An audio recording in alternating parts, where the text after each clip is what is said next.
Tahimik lamang si Charlie habang nagmamaneho pa uwi, habang ako ay patuloy pa rin ang tahimik na pag-iyak. Hanggang makarating kami sa bahay ay hindi kami nag-iimikan, at ito ang lalo pang nagdudulot ng kirot sa kaibuturan ng puso ko. Dumiretso kami sa kwarto at nakatitig lamang siya sa akin. May bumangong kaba sa dibdib ko sa uri ng pagkakatitig niya sa akin. Lumapit siya sa akin hanggang ilang pulgada na lamang ang pagitan namin sa isa't isa.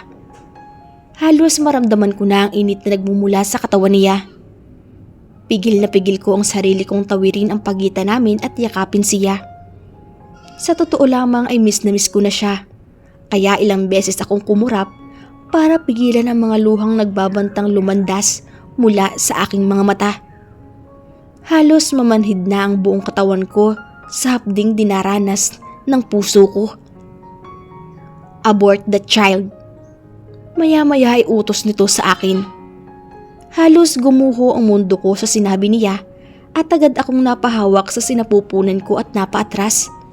Hindi ko alam kung bakit, ngunit tila may isang puwersa sa pagkatao ko ang nagsasabi sa akin na dapat kong protektahan ang anak ko.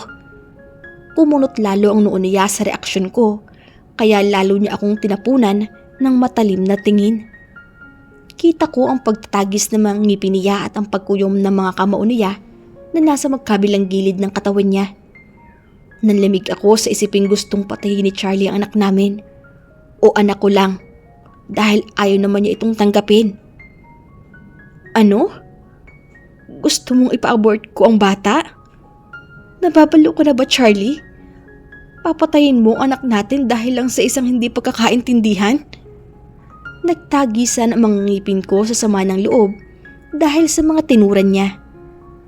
Biglang nanlumo ako dahil parang kailangan ko nang mamili kung siya o ang batang ito ang dapat kong i-priority. Ang sakit. Ang sakit-sakit na parang hinihiwa ang puso ko at unti-unti ko namang nararamdaman ang panginginig ng aking katawan. Anak mo lang. Alam nating dalawa na hindi ko anak ang batang iyan. I might be able to forgive and forget everything that you did. Just abort that child. Malamig at dominanteng utos niya sa akin, kaya napaatras ako at napailing ako lalo. I'd rather die than to lose this child. Kung ayaw mong tanggapin ang batang ito, mas mabuti pang ano? Galit na putol niya sa akin. Nagliliyab lalo sa galit ang mga mata niya. Mabuti pang maghiwalay na lang tayo. Hindi ko alam kung paano iyon lumabas sa aking bibig. Pero sa pagkakataong ito, mas nanaig ang pagmamahal ko sa batang na sinapupunan ko kaysa pag-ibig ko sa asawa ko. Hindi ko kayang mawala siya sa akin. Pero mas hindi ko kakayanin kung buhay na sa loob na ng katawan ko ang tuluyang mawala. Hindi ito basta bata lang. Dahil para sa akin, bunga ito ng pagmamahalan naming dalawa. Mas pipiliin mo yung bunga ng pagkakasala mo kaysa sa akin? Mas pipiliin mo ang dahilan kung bakit tayo nagkakagulo ngayon? Minahal mo ba talaga ako? O palabas lang ang lahat? Bintang niya sa akin at kulang na lang ay mawala na ako ng malay sa sakit ng nararamdaman ko ngayon dahil sa talim ng mga salita niya. Sunod-sunod ang pagguhit ng sakit sa puso ko, pero ayaw ko nang makapagtalo sa kanya. Ayaw ko nang idepensa ang sarili ko dahil hindi rin naman siya naniniwala. Nilabo na siya ng galit niya sa akin at mas matimbang na ito kesa sa pagmamahal na nararamdaman niya para sa akin. I won't kill my baby. Mamamatay muna ako bago mangyari iyon. Nahahapong tugon ko sa kanya. Napasandal ako sa pader dahil nanlalambot na ang mga tuhod ko. Isang panibagong matalim na tingin ang iginawad niya sa akin, pero hindi ako nagbaba ng paningin ko. Nakipaglaban ako ng titigan sa kanya at bigla itong tumalikod at lumabas ng silid.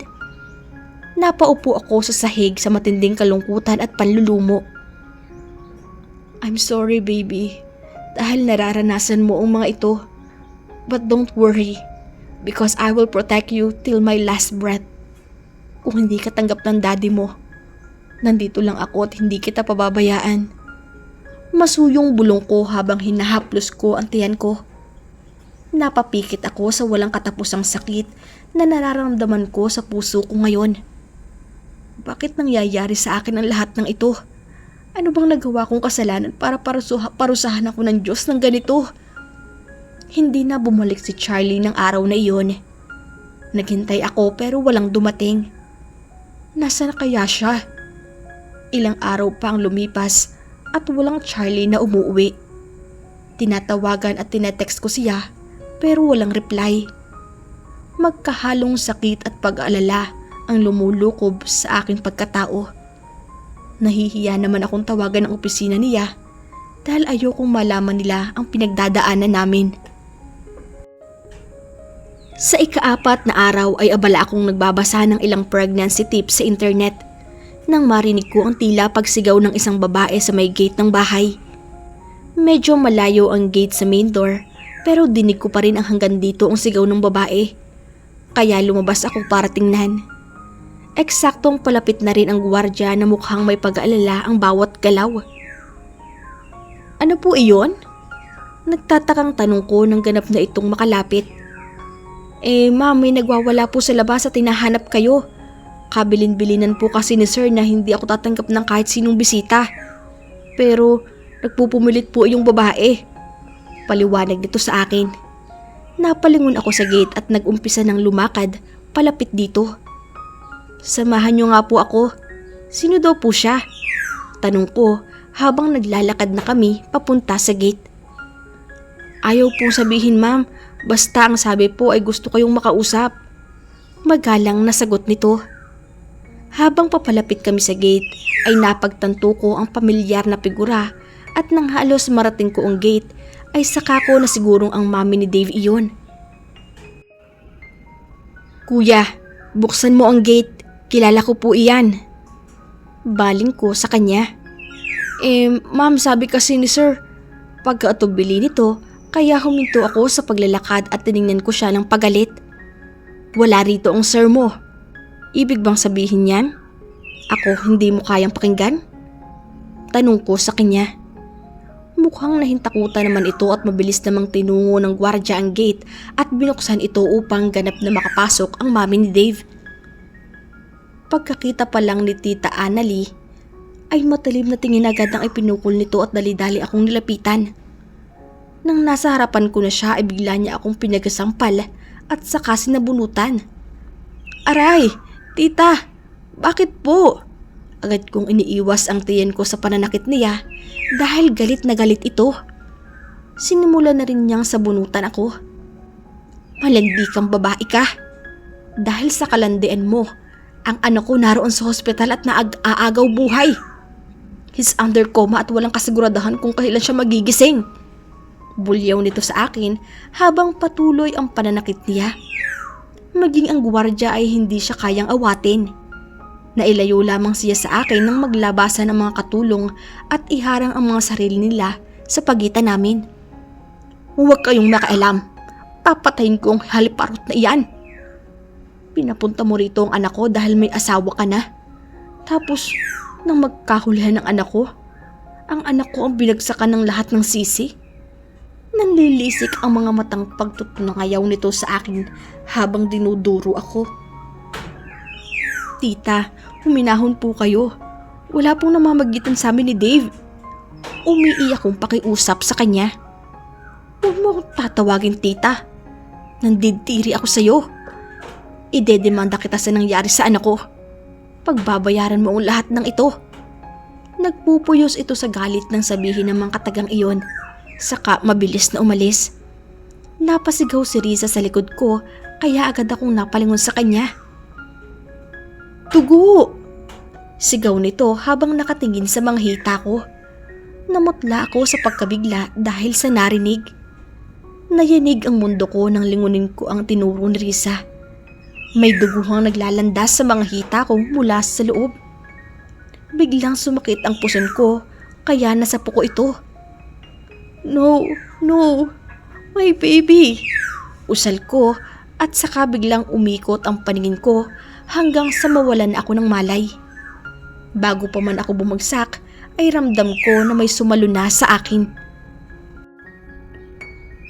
I was on my way back to the Philippines when I got a call from my dad, telling me about the current news airing in every TV and radio news program in the country.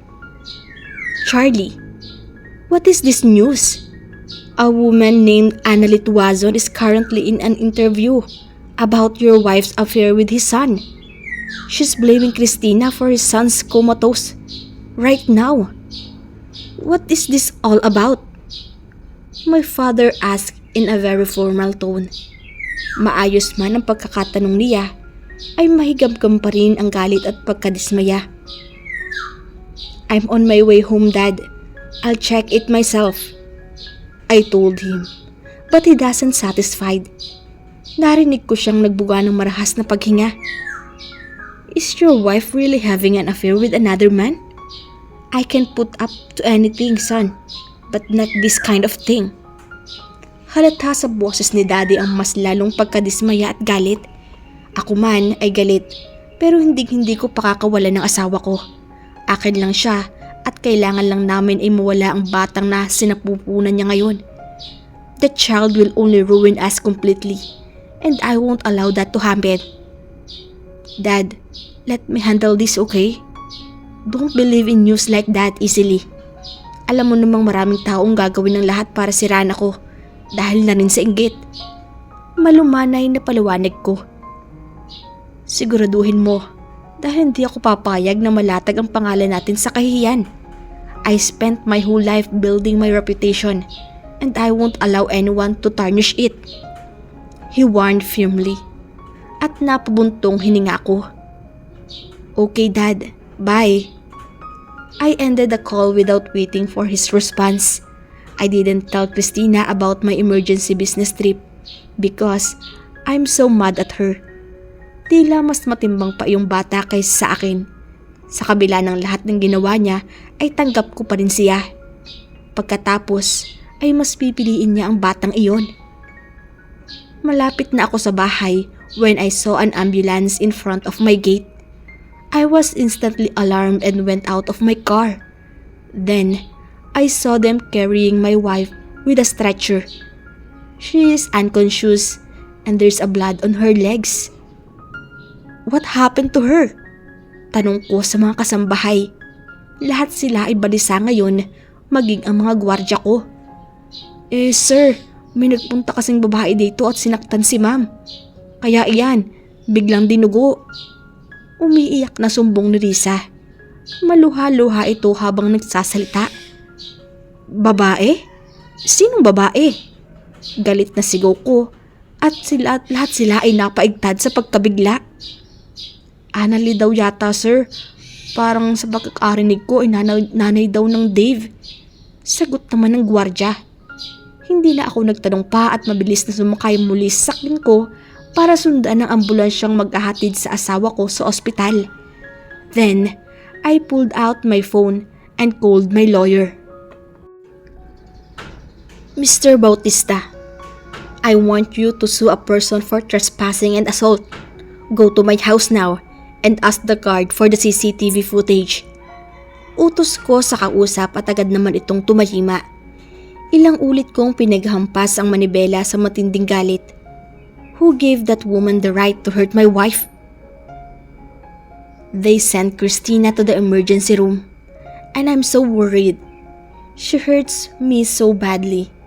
But whenever she's hurt, I became so anxious. Hindi ko kayang nakikita siyang nasaktan. Kaya magbabayad ang gumawa nito sa kanya. Nasaktan ako sa panlulokong ginawa niya sa akin. Pero mahal na mahal ko pa rin siya. Kaya walang pwedeng manakit sa kanya nang hindi magbabayad ng mahal. Nasa ospital na naman akong muli ng magising. Kailan lang ay narito ako. Nakaupo ako ngayon sa hospital bed ko at umiiyak habang hinihintay ang pagdating ng doktor. Labis ang pag-aalala ko dahil hindi ko alam kung anong kalagayan ng anak ko. Mababaliw ako kapag may nangyari sa kanyang masama.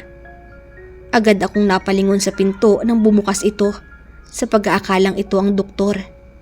Pero si Charlie ang dumating at hindi ang doktor. Dumagundong na naman ang puso ko nang salubungin ang galit niyang tingin. Hindi ko matagalan ang titig niya, kaya nauna na akong nagbaba ng paningin. "You look disappointed to see me?" Komento ni Charlie nang maupo. Sumandal siya sa upuan at inilabas ang cellphone niya.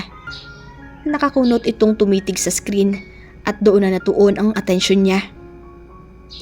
"I was just waiting for the doctor." Mahinang sagot ko. Hindi man lang siyang ba magkapaliwanag kung nasaan siya ng ilang araw na wala siya? Pero sa itsura niya ay wala siyang balak na sabihin talaga. "I already asked my lawyer to file a case against this woman who hurt you." Pagbibigay alam nito at hindi man lang ako tiningnan dahil ang mga mata niya ay nasa cellphone na hawak niya. Gayunpaman ay kita ko ang pagtiim ng mga bagang niya at ang paghigpit niya sa pagkakahawak sa cellphone niya nang sabihin iyon. "What? Why?" Gulat kong tanong. "Why? She hurt you and trespassed in our house. So, she deserves that." Formal na tugon nito. Napakalamig pa rin ang boses niya at maotoridad. Wala na ang malambing na Charlie at palaging nakangiti sa tuwing makikita ako. Siguro nga ay unti-unti nang mawawala ang pagmamahal niya sa akin. Kumirot na naman ang puso ko sa naiisip ko. Hindi mo na kailangan gawin iyon. Naiintindihan ko kung bakit siya nagagalit sa akin. Sinubukan kong magpaliwanag sa kanya at napatda ako nang ihagis niya ang cellphone na hawak niya. At nagkabasag-basag ito sa sahig. Natameme ako sa matinding galit na ipinapakita niya sa akin ngayon.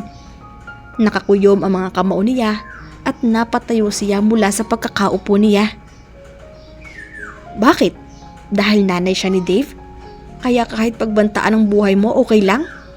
Ganun ba kahalaga sa iyo ang hayop na lalaking iyon?" Sigaw nito sa akin at hindi agad ako nakahuma. Pulang-pula ang mukha nito sa galit at tila gigil na siya at gustong manakit. "Si Dave na naman pa ang pag-uusapan natin? Kahit ilang beses kong paulit-ulit na sabihin sa iyong walang namamagitan sa amin, hindi ka naman naniniwala. Kaya saan ko ilulugar ang sarili ko sa iyo?" Ganting sigaw ko sa kanya. Nakakasawa ng magpaliwanag sa kanya. Pakiramdam ko tuloy, kahit magpakamatay pa ako sa harap niya, hindi pa rin siya maniniwala.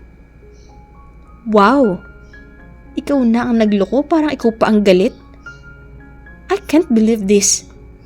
Bulalas nito na napapikit pa ng mariin.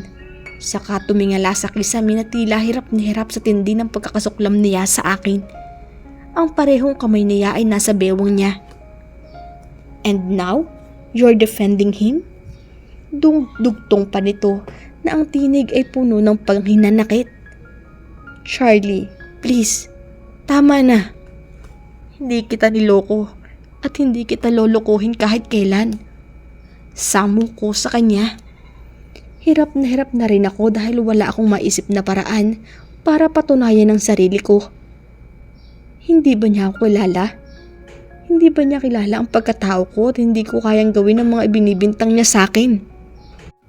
Then, how are you going to explain that baby in your belly? It's absolutely not mine. And don't you tell me that it's conceived through magic?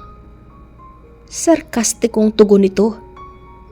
Hindi na ako nakasagot dahil pumasok na ang doktor at halatang nagulat ito nang makita ang wasak na cellphone na nakakalat sa sahig. But Charlie stepped out without turning back. "Dok, kumusta po ang baby ko? Please, sabihin niyo po sa aking okay lang siya. Pakiusap." Agad ay pagmamakaawa ko kay doktora. Bahagya naman itong ngumiti bago sumagot. "Don't worry, Christina. Sa kabutihang palad, nakaligtas ang bata sa tiyan mo. Pero, nakalimutan mo na ba ang sinabi ko dati? Sabi ko mag-iingat ka. Pero, mas malala pa ang nangyari." Puno ng pag-aalang sabi nito sa akin. Muli ay napaiyak na naman ako. Wala na yatang patid ang pagluha ko at ang pagragasa ng sakit sa dibdib ko. I'm sorry. Usal ko habang humihikbi. Kung ano man ang problema mo, sana isipin mong lagi ang kalagayan ng bata. Hindi ko maipapangakong sa susunod ay magiging okay pa ang lahat. Pangalawang beses na ito na naipasa nga ni buong buhay ng anak mo. Kaya sana wala ng pangatlo. Payo pa nito sa akin at napatango na lamang ako. Nilalamon ako ng konsensya ko dahil bigo akong maprotektahan ang anak ko. Hindi pwedeng ganito. Hindi maaring lagi lamang akong umiiyak. Kailangan kong maging malakas at matatag para sa aking anak. Lalo na at nag-iisa lang ako. Hindi siya tanggap ng daddy niya at hindi ko na yata mahihintay ang 5 months para maipa-DNA siya. Dahil iyon lang ang tanging paraan para mapatunayan kung siya ang ama ng ipinagbubuntis ko. 3 araw akong nagstay sa ospital dahil hindi ako pinayagan ng doktor ko na lumabas kaagad para daw makapagpahinga ako ng kumpleto. Sa gabi lang pumupunta si Charlie at pumapasok siya sa umaga.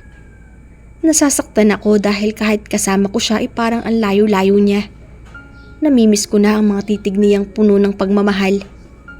Nasasabik na akong yakapin at halikan siya. Sobrang namimiss ko na siya pero wala akong magawa dahil ayaw niya na sa akin. Pakiramdam ko, pinakikisamahan na lamang niya ako para hindi lalong maiskandalo ang pamilya namin.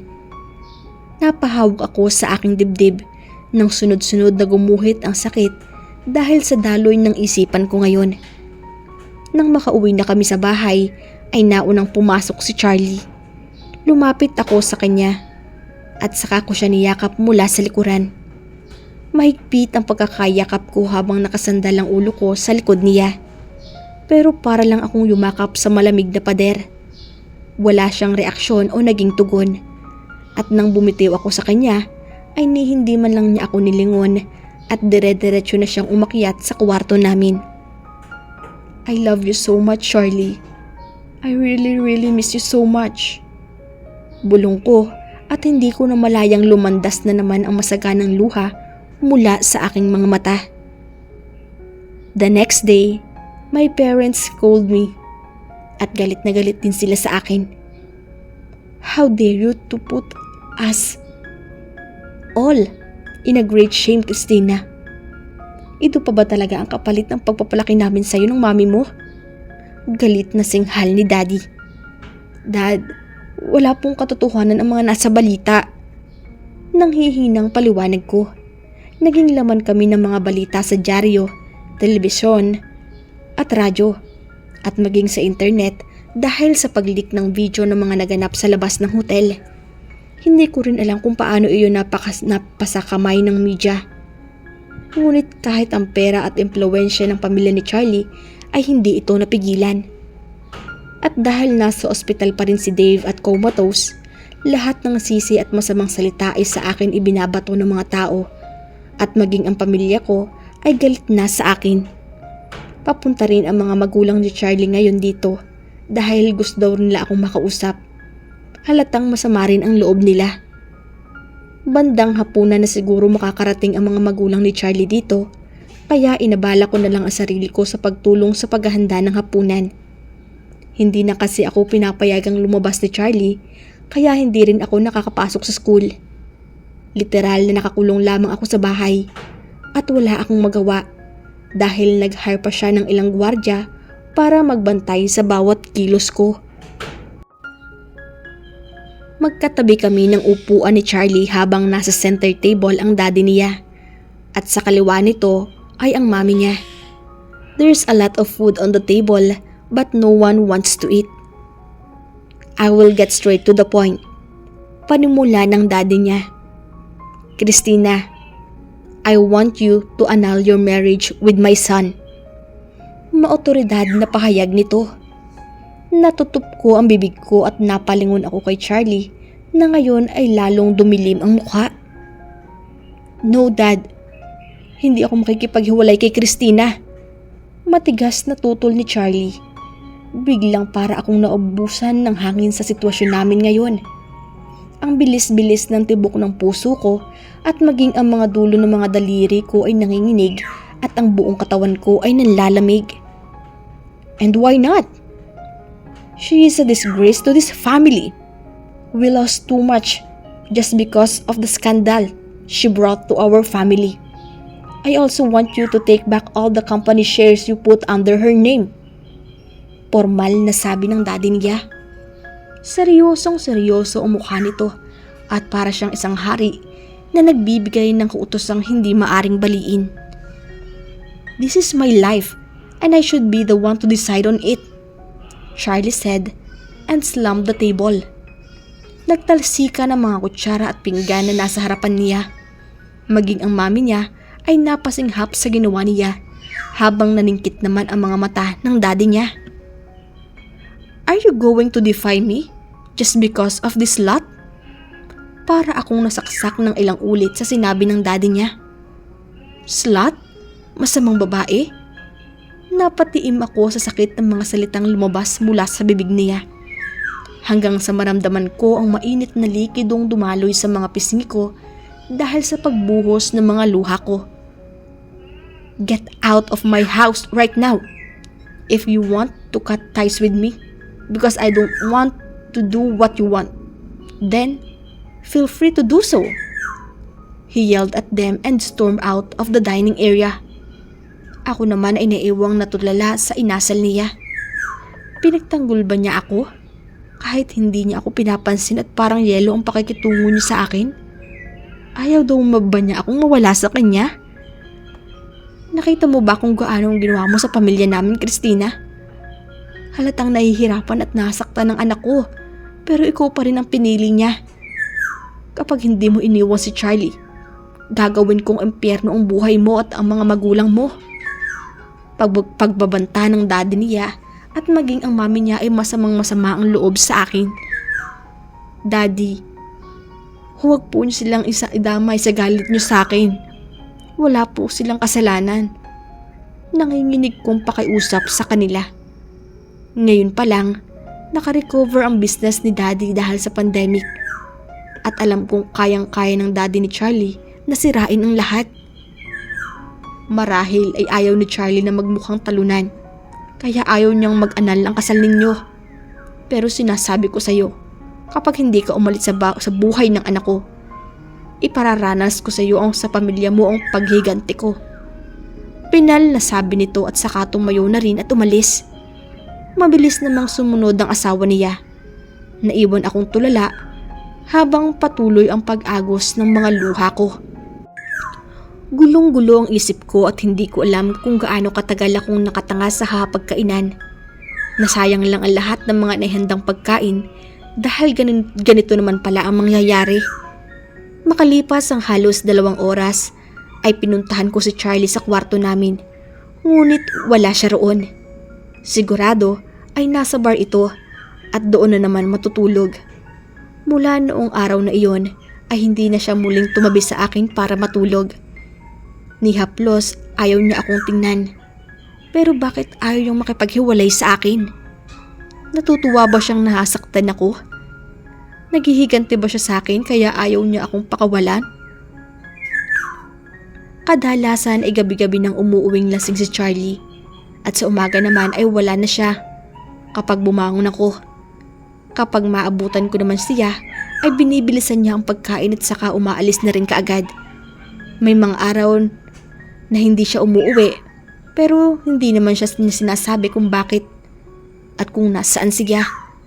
Kapag tinatangka ko naman siyang kausapin ay umiiwas siya.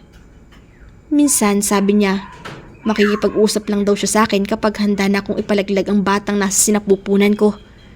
At hindi ko kaya. Hindi ko na matatagalan ang ganitong uri ng pagtrato niya sa akin. Siguro nga ay kailangan ko nang tanggapin ang katotohanan hindi niya na ako muling mamahalin pa. At malamang nga ay tama ang daddy niya. Ayaw lang niyang makipaghiwalay sa akin para hindi siya magmukhang talunan o failure sa bagay na ito. He's only protecting his ego. And this hurts so much. Sobrang sakit na unti-unting pumapatay sa akin. I need to make my decision now. Hindi para sa sarili ko, kung hindi para sa anak ko. I think I need to choose to leave him for good.